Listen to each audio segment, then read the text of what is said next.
नमस्कार साथियों, आप सभी को स्टैट क्लास में स्वागत करता हूं। और आज हम देखने वाले हैं मध्यकालीन भारत का इतिहास। ये हमारा लेक्चर 6 होगा और आज का टॉपिक है हमारा दिल्ली सल्तनत। और ये दिल्ली सल्तनत का पार्ट 1 वीडियो होगा। तो सबसे पहले बात करते हैं कि दिल्ली सल्तनत में जो है ना, ये शासनकाल कब से कब तक था। तो 1206 से लेकर 1526 तक, यानी कुल कितना वर्ष शासन किया लोग, तो लगभग 320 वर्ष। कितना हमारे 320 वर्ष हो गए। फिर बात करते हैं इसकी भूमिका की। तो आपका है क्या, तुर्की आक्रमण हुआ। जब भारत पर तुर्की आक्रमण हुआ, ठीक है, पहले अरबों ने आक्रमण किया, उसके बाद तुर्की आक्रमण किया, और इसके बाद भाई साहब तुर्की आक्रमण के बाद क्या होता है, दिल्ली सल्तनत की स्थापना होती है। ठीक है, दिल्ली सल्तनत क्या होता है, स्थापना होता है।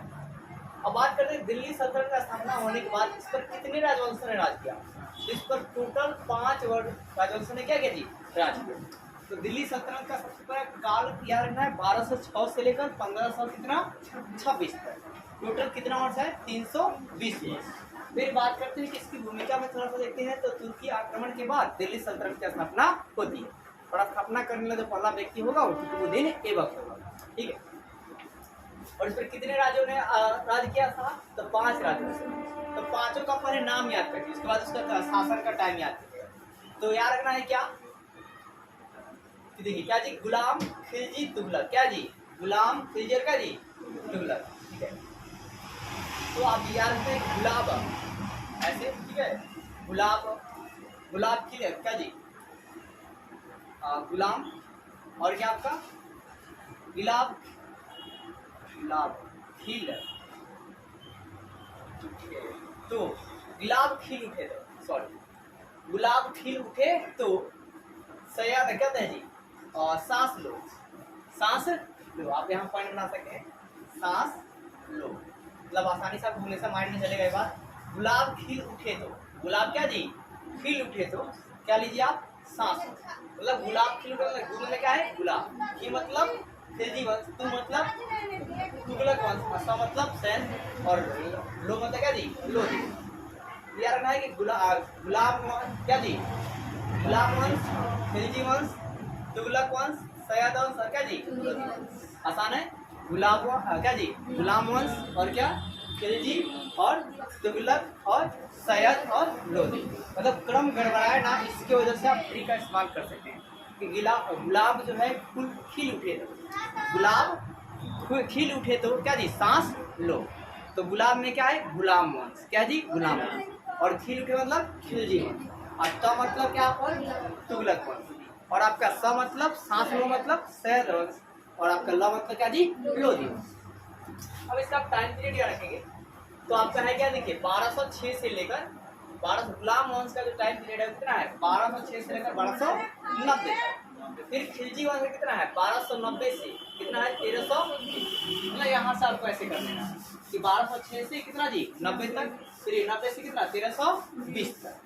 और ये आपका तुगलक वंश 1320 से कितना जी, 1400 से कितना जी, 14 तक, 14 से 14 तक।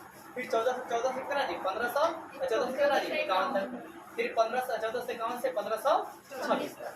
ये भी आपसे पूछा जाएगा कि दिल्ली सल्तनत पर सबसे ज्यादा शासन करने वाला वंश कौन था। कौन था जी, तुगलक वंश। कौन था, तुगलक वंश। और सबसे कम शासन करने वाला वंश कौन था, खिलजी वंश। कौन जी, खिलजी वंश। फिर बात करते हैं, आपसे एक क्रम भी पूछ लिया जाएगा, गुलाम वंश ने शासन कब किया था, 1206 से 90 तक। फिर खिलजी वंश 90 से 1320 तक। तो तुगलक वंश 1320 से 1414।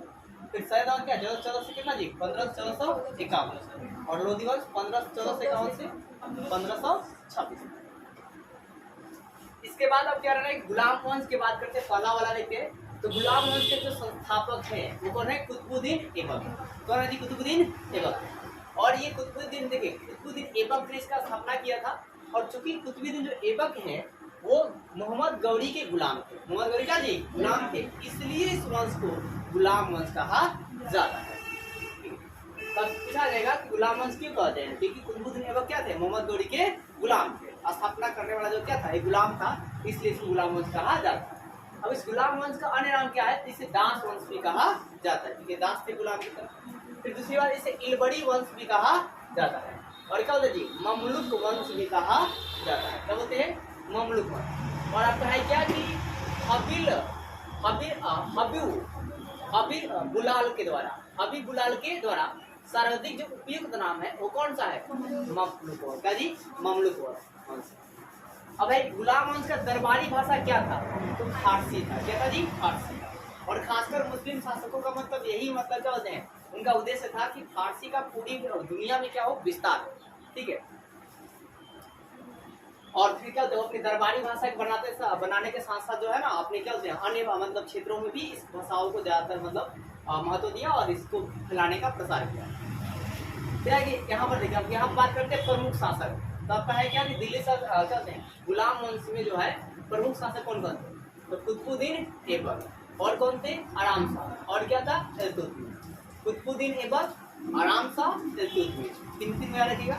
कुतुबुद्दीन ऐबक, आराम शाह का जी, इल्तुतमिश। फिर क्या? रुकनुद्दीन, इसके बाद क्या जी? रजिया सुल्तान, और क्या आपका? बहराम शाह, और क्या? अलाउद्दीन मसूर शाह। फिर क्या जी? नासुरुद्दीन, फिर क्या है? बलबल, और क्या है? कैकुबार, और क्या है? क्यूमर्स। अगर आप ये नाम याद कर लेते हैं तो उसके बाद तो आपको स्टोरी जो है बहुत जल्दी समझ में आएगा। ठीक है, मतलब आसानी से आप समझ सकते हैं। डायग्राम फॉर्म में जो जब लिखा जाएगा तो आपको बुझाएगा। ठीक है, तो सबसे पहले आप इसको नाम को याद कर लीजिए, उसके बाद कल का गुलाम वंश का वास्तविक लेक्चर जो है कल चलेगा।